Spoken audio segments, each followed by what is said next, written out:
Hey everyone, hey YouTube. Before we get started in today's video, I just want to thank everybody for listening to my story, just giving me a chance to just tell my story, guys. And this is a huge part of like healing for me, the healing process for me. Y'all just don't know how much this is helping me. The more I talk about this stuff, the more it helps me in my healing process. So I'm gonna go ahead and jump into this video. I made a post the other day on Facebook. I was just like curious. I wanted to know if like the narcissist had tried to have anyone else arrested or thrown in jail. That's what I made the post about, because this has happened to me. And y'all watch my other videos, y'all know this happened to me. So I just made a post about, I was just curious, as because I haven't seen much on this. I haven't seen many people talk about this. So the narcissist did try to have me like arrested or thrown in jail, like on several occasions. I didn't understand what was going on at the time. I felt pretty helpless, and I just, like, for somebody trying to have you arrested, you're going to feel like it's bizarre. Like it's just enough to just drive you a little nuts, especially if it happened. But it didn't happen to me. It didn't work. So I just felt like he kept on trying to like set me up, as an example, I'll give to you guys, like after we first broke up, we split, I had pretty much kicked him out of my apartment because he was, living with me, and it was my place.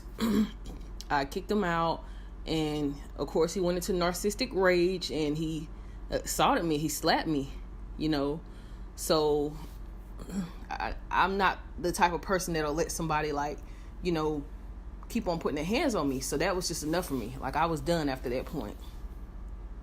So I went and got a restraining order, and I was given a restraining order for a year. And he tried to file a restraining order against me. It was just bizarre. Like it was bizarre. But the judge, that I was working with that did the restraining orders, he was really, really smart. So he seen through it, and he denied his restraining order against me. So then he claimed that I attacked him when we went to trial. He claimed that I had attacked him. So I was just pretty miserable at this time. Like, I did not understand narcissism. I was a mess. It's just so bizarre. I can't explain the way it makes you feel. It's like feeling 50 different emotions at once. That's how I was feeling. In my chest, in my body, I was just feeling like 50 different emotions at once, all at one time. So I was feeling pretty numb. It was so bizarre. And to tell you the truth, like, I got so many responses on this post that I put up on Facebook. Some people, unfortunately, they did get thrown in jail. They were locked up because the narcissist lied, and the justice system just failed the victims. That happens sometimes, unfortunately, in the society that we live in. You got narcissistic judges, a lot of them in the system, and they just don't know to believe. Just imagine going to court with a narcissist, which I have been plenty of times. Just imagine you saying he hit me, and he's saying you hit him, or whatever. Both of y'all saying each other hit each other. So people are just looking at you all like you're crazy. You get what I'm saying? So unfortunately, sometimes that the narcissist gets victims arrested, innocent people. So one of the things that were brought up in my post, everybody kept on saying projection. And trying to find out, this is a defense mechanism that narcissists use. They use it. I mean, this is a very, very, very dangerous tactic, but they use it. They deny situations, and they blame other people for it, the thing that they did. They have innocent people convicted of a crime that they did not commit. This is so dangerous. This is why a lot of them feel like they're gods. They feel like they're godlike because they do stuff like this. They don't care. They have no empathy. They have no emotions. They don't care about throwing an innocent person in jail. That's very scary, because I could never do anything like that. I would never be able to sleep at night. I would never even be able to think about having a person arrested that didn't do anything wrong. I'm not like that. I have too much of a heart. I can never do that. I couldn't do it. It's not for me. But narcissists, they are built for stuff like this. They do not care. They don't mind doing it.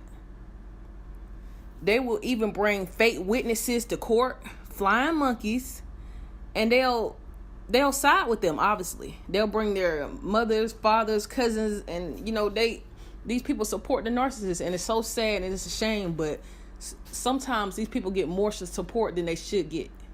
Sometimes this unfortunately happens, guys. Sometimes you got these police officers that are narcissists too. They're out here and they just side with the narcissist. So you really have to be careful out here. You really, really have to be careful. It's so many narcissists out here. It's growing. And that's another reason I decided to start this channel, because there's so many situations out here that you all are going through that it's just sad. It's terrible.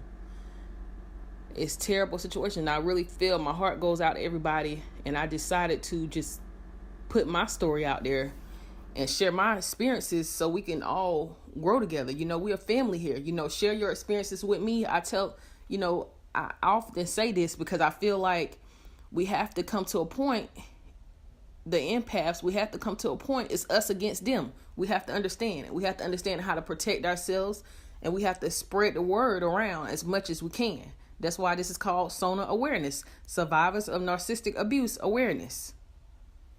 So SONA is not my name. If any of you did think that, no, that's not my name. But anyways, back to what I was saying. These people will have you charged with a crime that you didn't do, that they did. So it's bizarre. It will kind of drive you crazy. Some people just can't handle this. A lot of you victims can't handle this, but trust me, you're going to have to stay calm. You're going to have to let the process take its course. If this is what you're, dealing with right now. Some of you are dealing with this right now. I've dealt with this in the past. So, this didn't work out. The narcissist failed. But if it did work out, then I would, be in a different situation right now. So I'm just so thankful and so fortunate for that. And these people, they are so sick and they're so twisted. Some of them even also use this projection with cheating. They accuse their spouses, faithful spouses, all the time.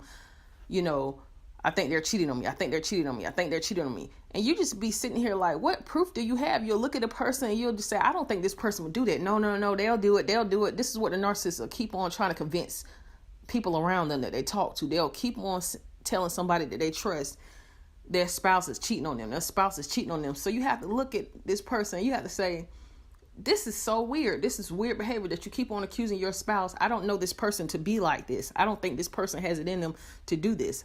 And then you have to look at the person. And this is another way that you might find out this person is a narcissist if you don't already know. Because they'll be the ones that are unfaithful. The narcissists, all of them are unfaithful. Yeah, they're cheaters. And I believe they project blame. They blame shift because they know and they're aware what they're doing is wrong. Whatever they did is wrong. They know. And they convince themselves in their sick little heads that, they convince themselves that the other person is doing it just to justify their own actions, that they're really doing it. And that makes them, that's how they sleep at night. That's how they feel better about doing what they're doing, because they convinced themselves that the other person did it too. So if a narcissist assaulted you, they're going to say you assaulted them too. That helps them feel better to sleep at night, which is the weirdest, most bizarrest thing. Is sick, twisted, insane, All right, guys. So I just want you to just always document when you're dealing with these people. It's not a game. Always document. We got all these camera phones and these iPhones now. Just, take videos. Keep your phone and record these calls. Just keep yourself safe. You know what I'm saying? Protect yourselves, empaths. This is a war. So protect yourselves, please. So this is all I have to say for this video, guys. See you in the next video.